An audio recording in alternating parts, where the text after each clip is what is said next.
ഏതൊരാളെയും വിമർശിക്കാതെ മാന്യമായ രീതിയിൽ കൂടിയിട്ട് മറുപടി കൊടുക്കുന്ന നമ്മുടെ നിയാസ് ഉസ്താദിൻ്റെ ഓരോരോ വാക്കുകളുണ്ടല്ലോ, ഏതൊരു തെറ്റുകൾക്ക് പോകുന്ന ആളുകളാണെങ്കിലും ഈ ഉസ്താദിൻ്റെ വാക്കുകൾ കേട്ടിട്ട് നേരായ രീതിയിൽ സഞ്ചരിച്ചു പോകും. അങ്ങനെയുള്ള വാക്കുകളാണ് നിയാസ് ഉസ്താദ് പറയുന്നത്. നിങ്ങളൊന്ന് കേട്ടു നോക്കി ഈ ഒരു മറുപടി കൊടുക്കുന്ന വാക്കുകൾ. ഞാൻ ഈ അടുത്തൊരു വീഡിയോ കണ്ടു. ആ വീഡിയോ നിങ്ങളെ കാണിക്കാൻ ഞാൻ ഉദ്ദേശിക്കുന്നില്ല.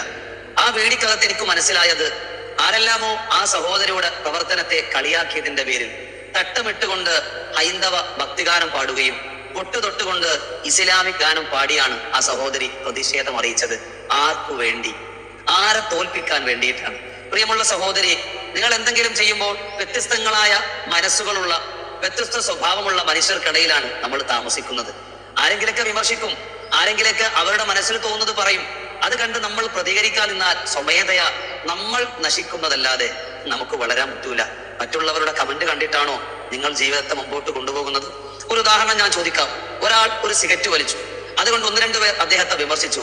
ആ വിമർശനത്തിന്റെ പേരിൽ അദ്ദേഹം അതേക്കാൾ ലഹരിയുള്ള കഞ്ചാവും MDMA ആണോ ഉപയോഗിക്കേണ്ടത്? ഇങ്ങനെ ഉപയോഗിച്ചാൽ കളിയാക്കിയവന് എന്ത് നഷ്ടം ഉണ്ടാവാൻ പോകുന്നത്? നിങ്ങൾ തന്നെ ആ കളിയാക്കൽ ഏറ്റുവാങ്ങി വളരെ ദുരന്തപൂർണമായ രൂപത്തിലേക്ക് നിങ്ങളുടെ ജീവിതം നശിപ്പിക്കൂ എന്നല്ലാതെ ഇവിടെ മറ്റാർക്കും ഒന്നും സംഭവിക്കുകയില്ല. മനസ്സിലാക്കണം, എടുത്തുചാട്ടവും ആവശ്യമില്ലാത്ത കമന്റുകൾക്കുള്ള പ്രതികരണവും കൊണ്ട് സ്വമേധയാ മതത്തിലാണെങ്കിലും ഭൗതികതയിലാണെങ്കിലും നിങ്ങൾ തന്നെയായിരിക്കും നശിക്കുക. മറ്റുള്ളവർക്ക് അതുകൊണ്ട് ഒരു നഷ്ടവുമില്ല. പലരുടെയും പല വീഡിയോസ് ഞാൻ കണ്ടിട്ടുണ്ട്.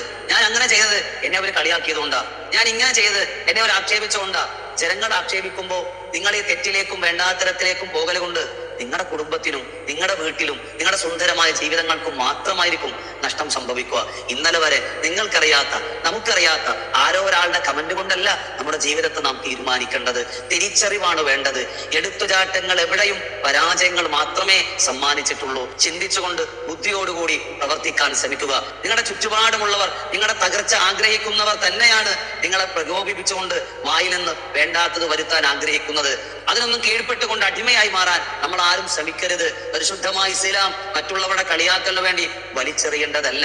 ഒരു നാൾ ഇവിടുന്ന് ഒരു യാത്ര പോകണം. ആ യാത്ര പോയി അവസാനിക്കേണ്ടത് ആദ്യം ഖബറിലാണ്, പിന്നെ മഹ്ശറയിലാണ്, പിന്നെ പാരത്യ ലോകത്തിലാണ്. അവിടെ വിജയിക്കണമെങ്കിൽ ഇവിടെ സൽസ്വഭാവിയായി അള്ളാഹുവിന് വഴിപ്പെടുന്ന അടിമയായി ജീവിക്കൽ കൊണ്ടല്ലാതെ നമുക്ക് ആർക്കും കഴിയില്ല. അള്ളാഹു നമുക്ക് എല്ലാവർക്കും മാറ്റങ്ങൾ നൽകട്ടെ. വന്നുപോയ തെറ്റുകളൊക്കെ പൊറുക്കാൻ കഴിവുള്ള കാരുണ്യവാനായ റബ്ബാണ്. അള്ളാഹു നമുക്ക് പുറത്തു തരട്ടെ. എത്ര സുന്ദരമായ വാക്കുകളല്ലേ! ഓരോരാൾക്കും മനസ്സിലാക്കി എടുക്കാൻ പറ്റുന്നതാണ് നമ്മുടെ നിയാസ് ഉസ്താദിൻ്റെ ഓരോരോ വാക്കുകളുമില്ലേ, ഹൃദയ